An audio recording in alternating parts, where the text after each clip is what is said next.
Well, there's a big misconception on, oh, if I'm going to work with Hank 3, I bet it's going to be a big party, man. Well, guess what? When you're coming to work with me, it's about work. Yeah. It ain't about getting fucking wasted and not doing your job and just having a hell of a buzz. It's about doing your fucking job. And when I pay you good money to do your job, I expect a professional attitude.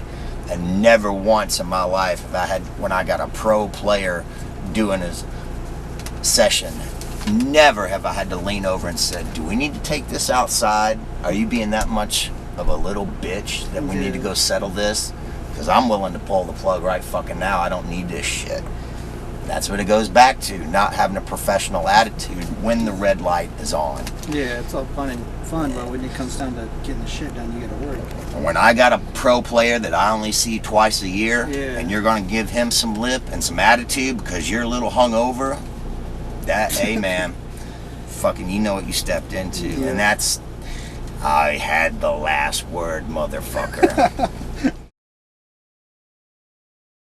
I've always been a fan of the trippy stuff. If it's Pink Floyd, if it's Butthole Surfers, if it's just ambient bands like Sun or any of that stuff. I've been into the spacey stuff. Yeah. You know, I've had enough trips where I get mesmerized pretty quick. And it goes back to I wanted to be able to say there ain't no other record like this one coming off of Music Row. Yeah.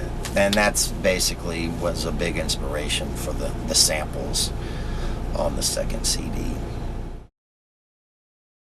I would say playing drums, man. That's what always gave me my energy.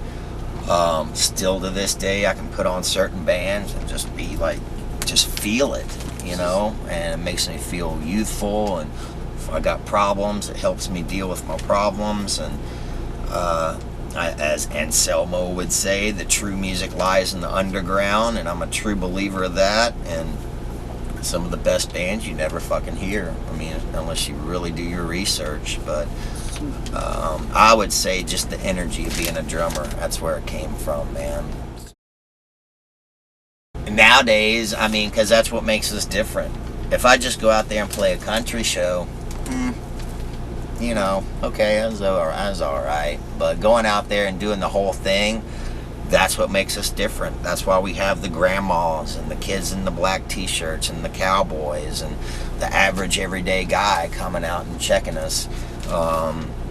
That's what I take pride in. It took us many years to get accepted by the rock and roll clubs, and then we finally got in there, and that's where we feel at home. That's a lot of the motivation, man, definitely.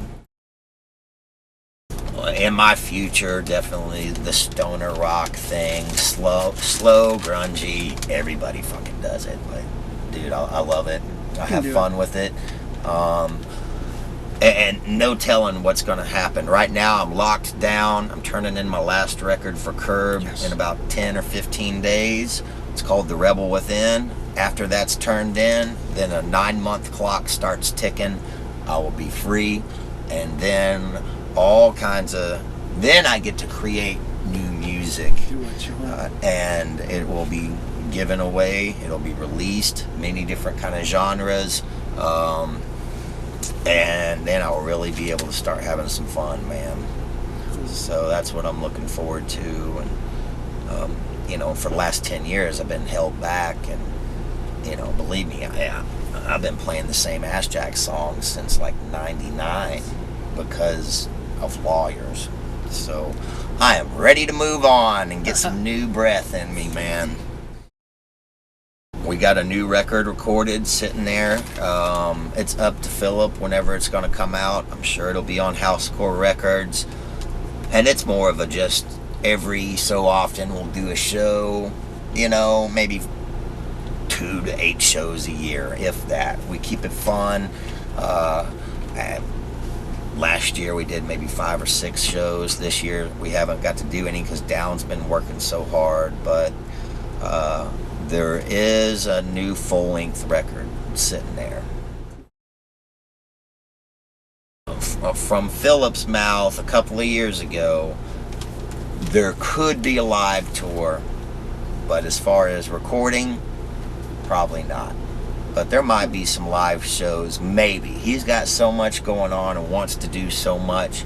I can't really speak for the man, but I did hear him say that a couple of years ago. So there might be a live one. I say Johnny Dilks, Wayne the Train Hancock, Dale Watson. Man, there's so many. I mean, those poor bastards aren't really country, but I'm huge fans of them. And do the old school homework. I mean, there's just so much great music that's from the people that are already dead and gone, man. It's just endless. And explore the roots.